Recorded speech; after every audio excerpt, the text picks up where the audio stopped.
Hello friends, पिछली class में हम लोगों ने सीखा था कि फंक्शन क्या होता है। आज हम सीखेंगे फंक्शन और इक्वेशन में डिफरेंस क्या होता है। ये बहुत ही इंपॉर्टेंट टॉपिक है। हमें ये पता होना चाहिए कौन सी इक्वेशन फंक्शन होती है और कौन सी इक्वेशन फंक्शन नहीं होती है। देखिए, हम ये मान के चलते हैं कि ये इक्वेशंस हैं, ठीक है। यहाँ पर बहुत सारी इक्वेशंस हम लोग मान के चलते हैं। टोटल जितने भी इक्वेशंस हैं ये वो सारी इक्वेशन है। अब इन इक्वेशन में से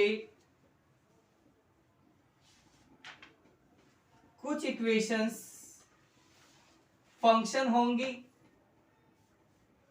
और कुछ इक्वेशन फंक्शन नहीं होंगी। तो पहले तो आपको अपने दिमाग में ये बात बिठानी है कि कुछ इक्वेशन फंक्शन होती हैं और कुछ इक्वेशन फंक्शन नहीं होती हैं, ठीक है। तो जो भी फंक्शंस हैं, फंक्शंस कहां से निकले हैं? इक्वेशन से निकले हैं, ठीक है। तो यहां से कंक्लूजन हम लोग ये निकाल सकते हैं, क्योंकि जो फंक्शन है वो इक्वेशन में से ही निकलते हैं, यानी कि जो फंक्शन है वो इक्वेशन ही होती है, बट सारी इक्वेशन फंक्शन नहीं होती हैं। क्योंकि फंक्शन इक्वेशन से निकले हैं, इसलिए हम लोग कह सकते हैं functions are subsets of equations. ये बात आपको ध्यान रखनी है कि जो फंक्शंस होते हैं वो क्या होते हैं? इक्वेशंस के सबसेट होते हैं। अब इन इक्वेशन में से कुछ इक्वेशंस फंक्शन नहीं होंगी, तो हम लोग इसको एक तरह से चेक कर सकते हैं। इसको चेक करने का एक तरीका होता है, और वो जो तरीका होता है उस तरीके को हम बोलते हैं vertical line test. Vertical line test के थ्रू हम लोग ये चेक कर सकते हैं कि कौन सी इक्वेशन फंक्शन है और कौन सी इक्वेशन फंक्शन नहीं है। देखिए, मैं यहां पर कुछ इक्वेशंस के ग्राफ ड्रॉ कर रहा हूं।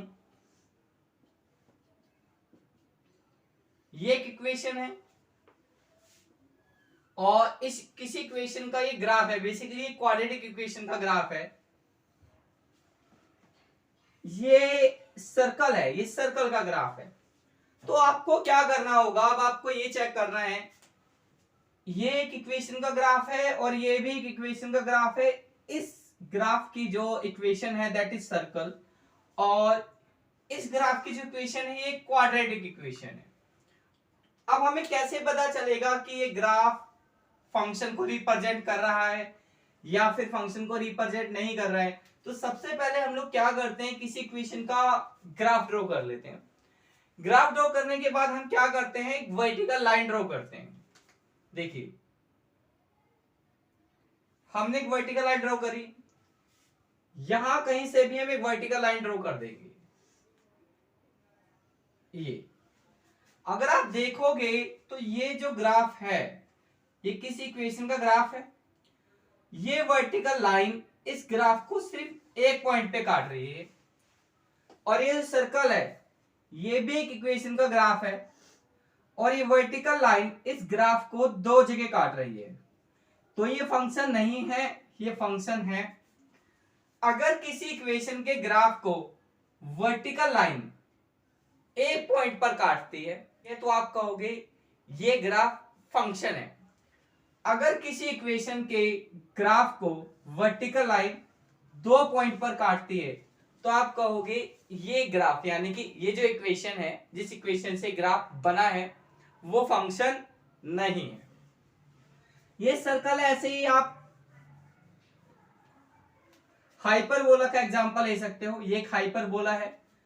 अगर हम लोग एक वर्टिकल लाइन डालें तो ये वर्टिकल लाइन इस हाइपरबोला को भी दो जगह इंटरसेक्ट करती है, तो हाइपरबोला भी एक फंक्शन नहीं होता है।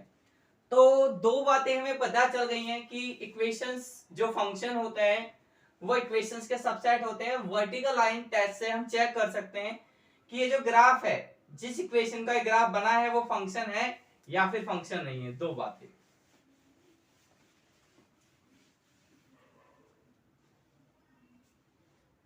तीसरी बात है, equations always have a graph. कोई भी इक्वेशन हो, हर इक्वेशन का एक ग्राफ होता है। हर इक्वेशन का एक ग्राफ होता है।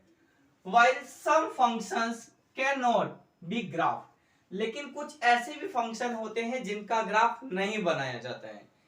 ये बात आपको ध्यान रखनी है कि जितनी भी इक्वेशन होती है सबके ग्राफ बनाए जा सकते हैं, बट सभी फंक्शन के ग्राफ नहीं बनाए जा सकते हैं। कुछ ऐसे भी फंक्शंस होते हैं जिनके ग्राफ नहीं बन सकते हैं।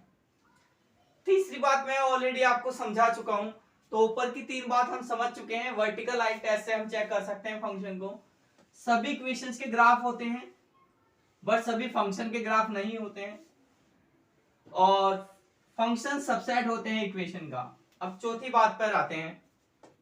For example x + 1 = 5, this is an equation.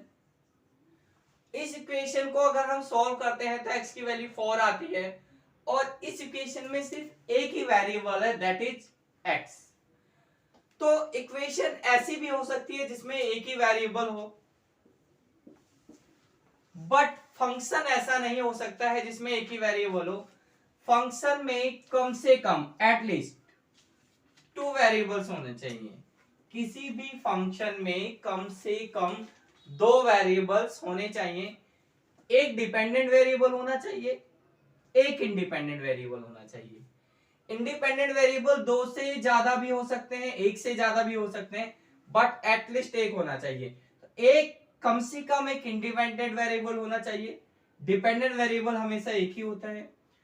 तो इस तरह से एक डिपेंडेंट वेरिएबल एक इंडिपेंडेंट वेरिएबल को मिला के कम से कम 2 वेरिएबल होने चाहिए किसी भी फंक्शन में।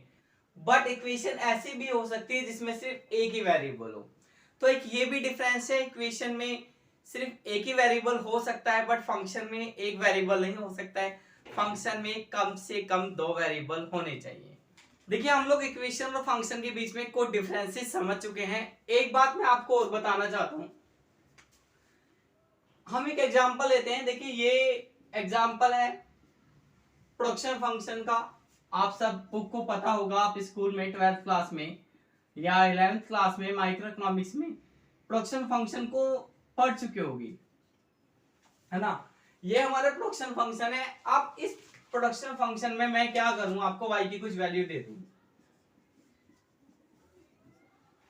तो ये बन गई हमारी इक्वेशन। तो फंक्शन और इक्वेशन में एक डिफरेंस ये भी होता है कि इक्वेशन में आपको एक नंबर दिया होता है, ठीक है। आप इस नंबर को यूज करके या इस नंबर की हेल्प से क्या करते हो, वेरिएबल्स की वैल्यू निकालते हो, x की वैल्यू या फिर y की वैल्यू। बट फंक्शन में ऐसा कुछ होता नहीं है। फंक्शन सिर्फ सिंपली इस फॉर्म में होता है। और भी कुछ फंक्शंस आएंगे इकोनॉमिक्स में। यूटिलिटी फंक्शन होता है आपका कुछ इस तरह से, या फिर आप इसको इस तरह से भी लिख सकते हो। अलग अलग तरह के फंक्शंस होते हैं, ठीक है। वो जैसे हम लोग आगे पढ़ेंगे, जैसे जैसे आएंगे वैसे वैसे समझेंगे। तो मैंने आपको प्रोडक्शन फंक्शन की हेल्प से फंक्शन और इक्वेशन के रिप्रेजेंटेशन का एक डिफरेंस बताया है। तो आज की क्लास में बस इतना ही। आप नेक्स्ट क्लास में हम लोग क्या करेंगे, नेक्स्ट क्लास में हम फंक्शन के कुछ टाइप पढ़ेंगे। देखिए फंक्शन के बहुत सारे टाइप होते हैं, बट हम उतने ही टाइप पढ़ेंगे जितने हमारे कॉमर्स, इकोनॉमिक्स और बिजनेस में जरूरी होते हैं। तो मिलते हैं नेक्स्ट क्लास में। Till then good bye.